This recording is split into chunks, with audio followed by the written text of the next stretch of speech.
Hola chicos, ¿cómo les va? El profe Diego de vuelta. Hoy vamos a hablar sobre lo que va a ser el trabajo práctico número 5. Vamos a hablar justamente del saladero de Coelho de Meireles. ¿Sí? ¿Por qué vamos a hablar del saladero de Coelho de Meireles? Porque este saladero fue la primera instalación que hubo, digamos, con un asentamiento fijo de criollos sobre la zona de lo que hoy sería Mar del Plata. Ya seguramente ustedes recuerden de la primaria, los que vienen al Loris desde la primaria, y algunos quizá porque lo pudieron ver en alguna otra escuela o porque pasearon por Mar del Plata y en algún momento se enteraron, que en la zona de la Bahía Bristol, ¿sí? Junto al casino, está Punta Iglesia. Y en esa zona de Punta Iglesia digamos, hay unas placas que hablan de que en esa zona estuvo justamente este saladero. Bien, vamos por partes. ¿Qué es un saladero? Bien, un saladero era un lugar donde se producía carne salada. ¿Carne salada de qué? Principalmente de vacas. ¿Por qué se producía carne salada? Porque la carne salada era uno de los alimentos principales que se les daba de comer a los esclavos que trabajaban en las diferentes plantaciones de América, principalmente Brasil, Cuba, el sur de los Estados Unidos. En todas esas plantaciones se usaba mano de obra esclava y esa mano de obra esclava necesitaba comer y los amos de esos esclavos lo que le daban de comer principalmente era tasajo, carne salada. ¿Sí? Bien, seguimos.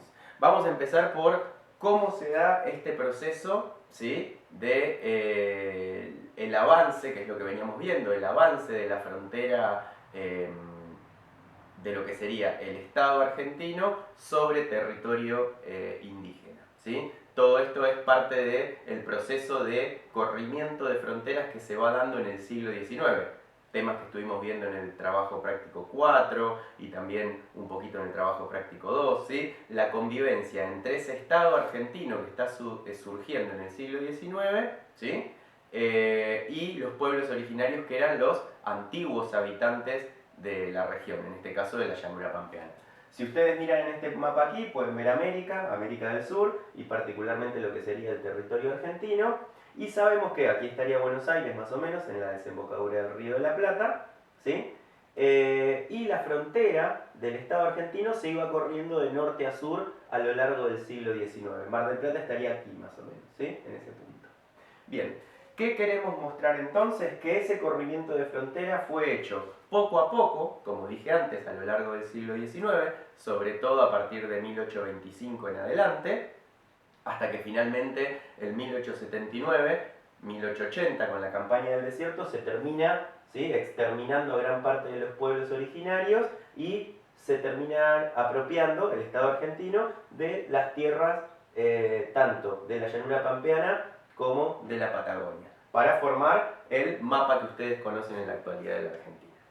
Bien, para ir situando, en 1839 se da la Revolución de los Libres del Sur. ¿Qué era la Revolución de los Libres del Sur? Es un proceso, ¿sí? En el cual en la provincia de Buenos Aires muchos estancieros se ponen en contra de Juan Manuel de Rosas. Seguramente ustedes en historia de tercero van a ver el tema de Juan Manuel de Rosas, seguramente recuerden algo de ese gran caudillo porteño. Juan Manuel de Rosas, ¿sí? Era el gobernador de la provincia de Buenos Aires y tenía mucho poder. Y algunos estancieros de la provincia de Buenos Aires no estaban de acuerdo con él. Deciden alzarse y hacer una revolución. Es la Revolución de los Libres del Sur de 1839. Esta revolución finalmente es derrotada por Rosas. Rosas les gana cuando se levantan contra su poder.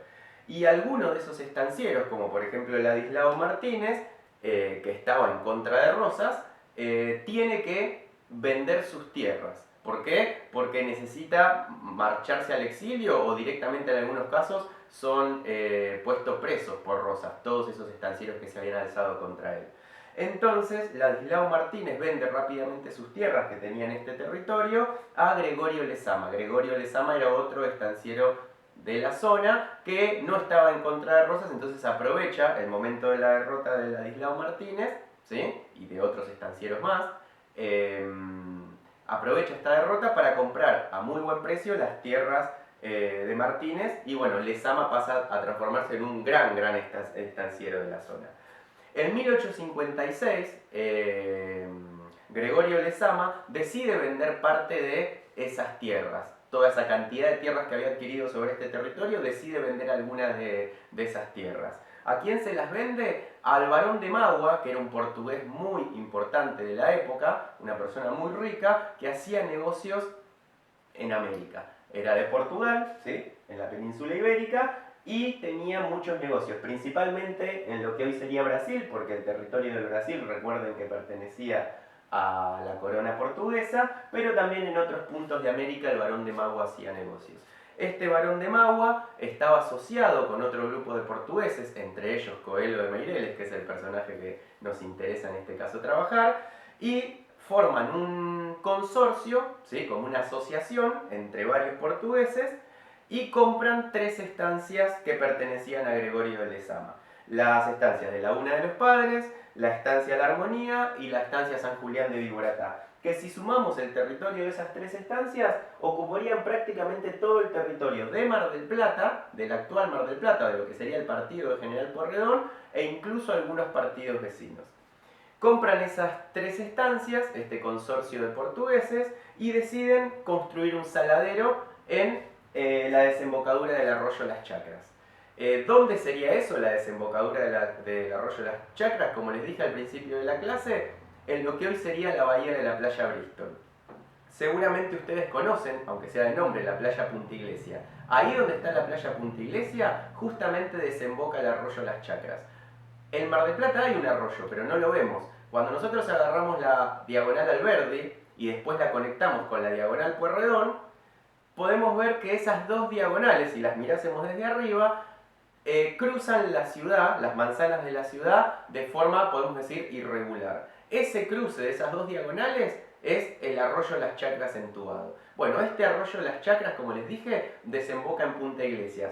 Y ahí es donde decidió Coelho de Meireles instalar el saladero. ¿Por qué no decidió instalar en la costa? Porque él quería construir un puerto junto al saladero. ¿Por qué un puerto? Porque de esa manera toda la producción del saladero, la carne salada, o sea el tasajo, ¿sí? Como sabemos, carne salada es sinónimo de tasajo, también los cueros y también el sebo, que era la grasa de los animales, todo eso era vendido, ¿sí? O era exportado, mejor dicho, a diferentes partes de América. La carne salada, como dijimos antes, a las plantaciones con mano de obra esclava que había en América, principalmente en Brasil.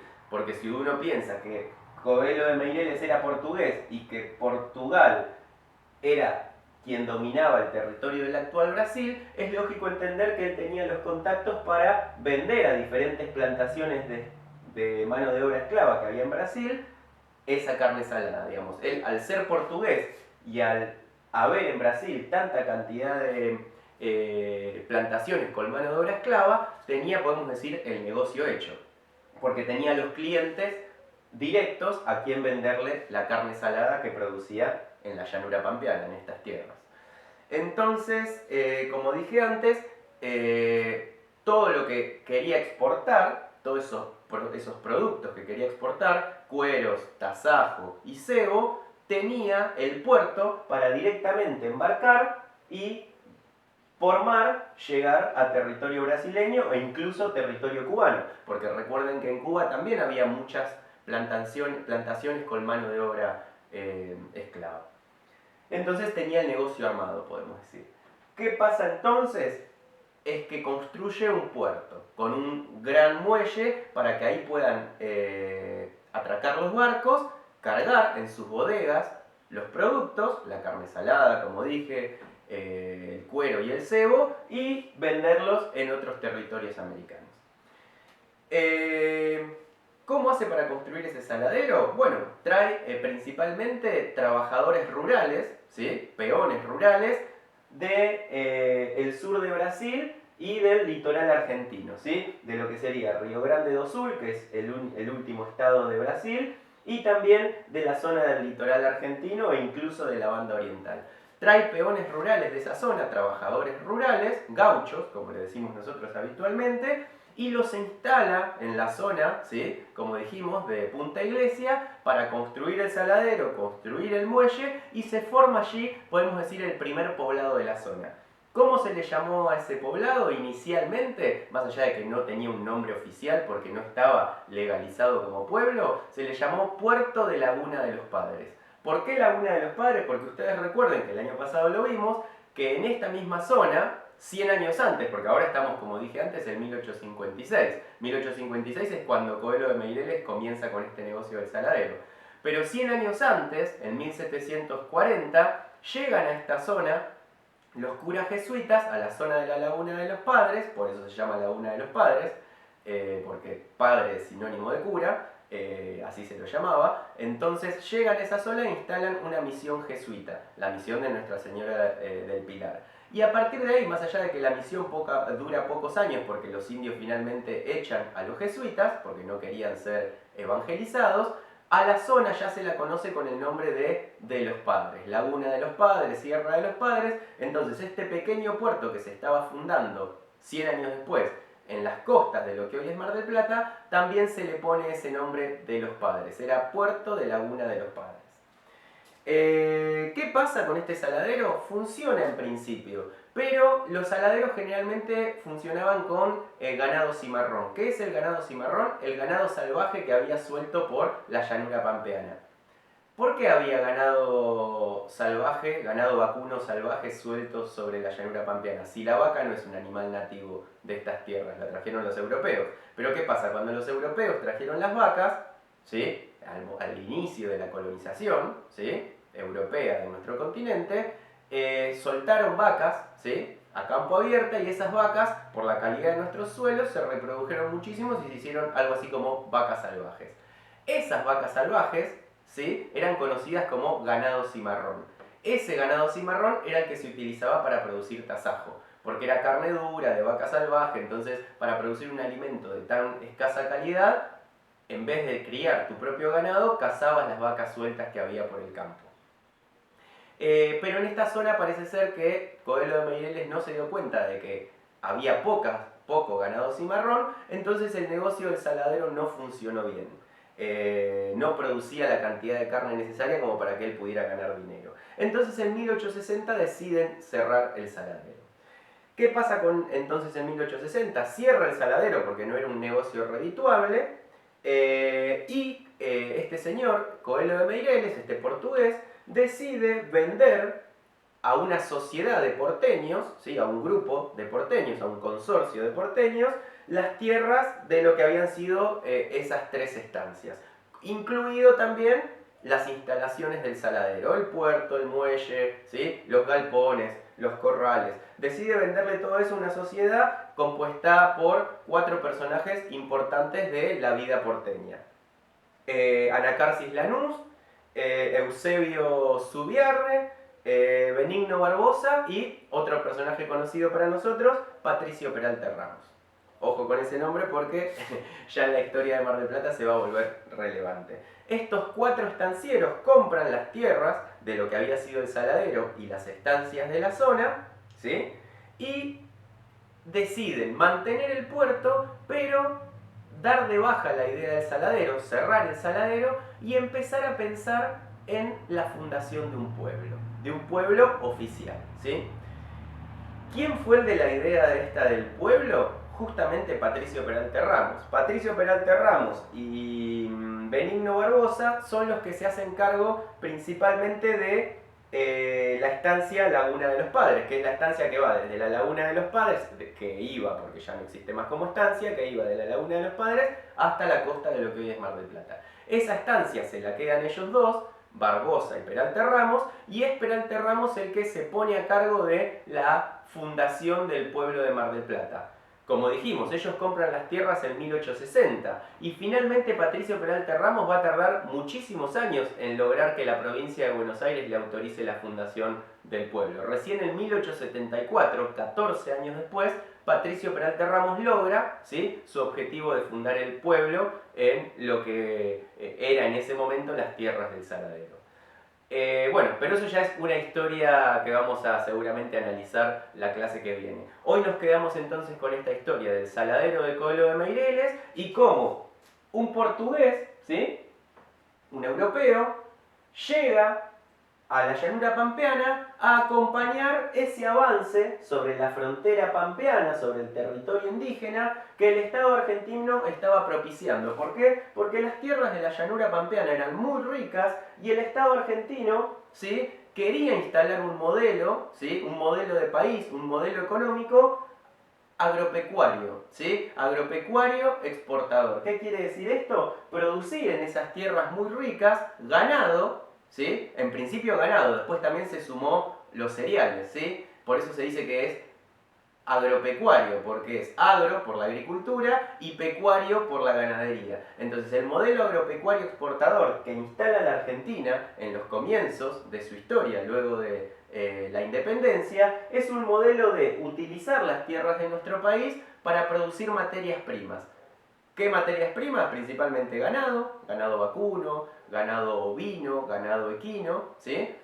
Producir ganado y también producir cereales. ¿Qué cereales? Principalmente para esa época, trigo, cebada, centeno, ¿sí? Después se sumó, posteriormente ya en el siglo XX, el maíz, y hoy en la actualidad la soja, pero en principio era trigo, cebada y centeno. Entonces, el modelo, el plan de país que lleva a cabo la Argentina en ese siglo XIX es la de ocupar las tierras de los pueblos originarios, que para ellos eran tierras ociosas, que los pueblos originarios no usaban, para instalar un modelo económico que incluso hasta hoy en día, digamos, ha tenido su influencia en la historia de nuestro país. A lo largo del siglo XX ha sido una de las grandes discusiones. Incluso hoy en día ustedes escuchan en la tele o leen en los diarios o escuchan en la mesa a sus papás hablar, y a sus mamás también, hablar de esta cuestión de el campo y como modelo específico económico de nuestro país, o de buscar